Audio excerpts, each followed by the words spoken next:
akamumba Eva ili awe baraka kwa maisha ya Adamu, lakini shetani kamtumia huyo Eva kuleta laana duniani kwa kula lile tunda alichopanga Mungu kiwe baraka kwa maisha ya Adamu, kikageuka kuwa laana na maafa kwa Adamu.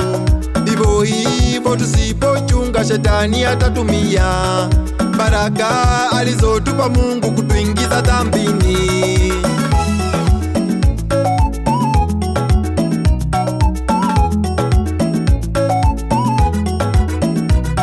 Ulimwomba Mungu akubariki na pesa na mali, lakini umegeuka na kuanguka badala ya kuinuka. Umekuwa mlevi badala ya kanisa, washinda vilabuni. Ukimwi huogopi, umejibwaga katika usherati. Kila ukipita na gari lako wamwagia watu maji. Simu za wazazi na ndugu huchukui kwa maringo na dharau.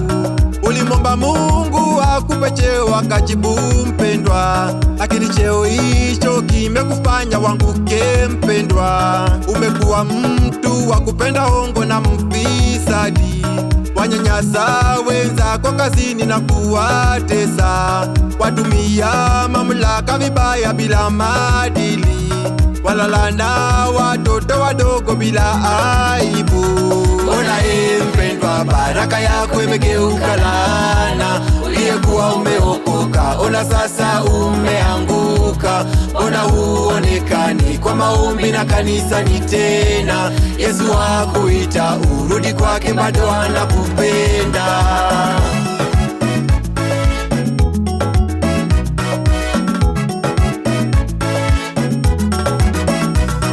Mwenyezi Mungu alikubariki na sura na urembo, dhihirisho la ukamilifu wa kazi yake Mungu, lakini umegeuka kuwa chombo cha mwovu shetani.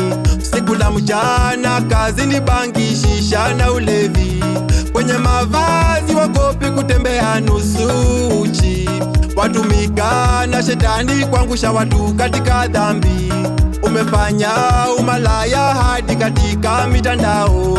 Una maringo, umesahau we ni chakula cha mchwa. Kila unapoishi kuna vilio vya ndoa ulizovunja.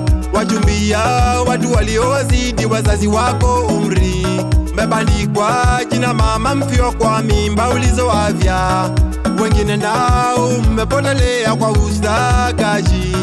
Mekiuka yote mipango na maumbile ya Mungu. Ndoa hamtaki, sijui watoto mtawapata wapi.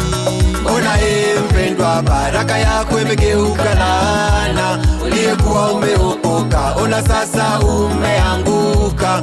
Ona huonekani kwa maombi na kanisani tena. Yesu akuita urudi kwake, bado anakupenda.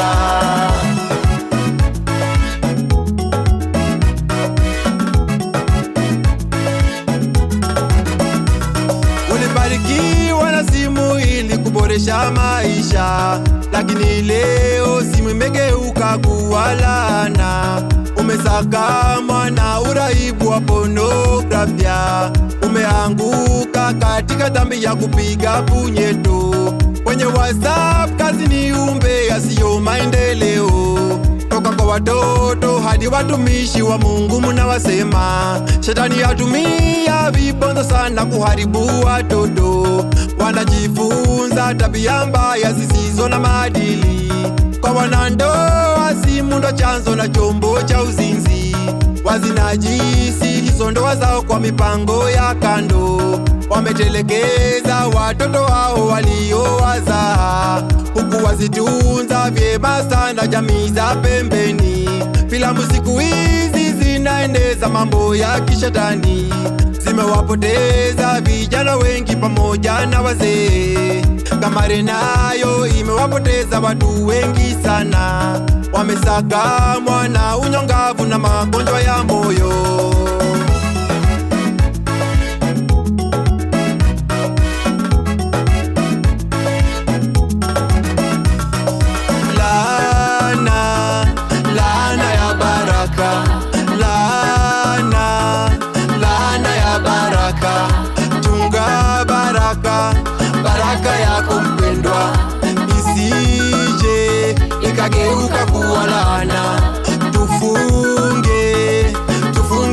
bila kuchoka.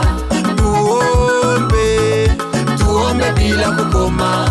Tuombe Bwana Yesu atupe hekima, atuongoze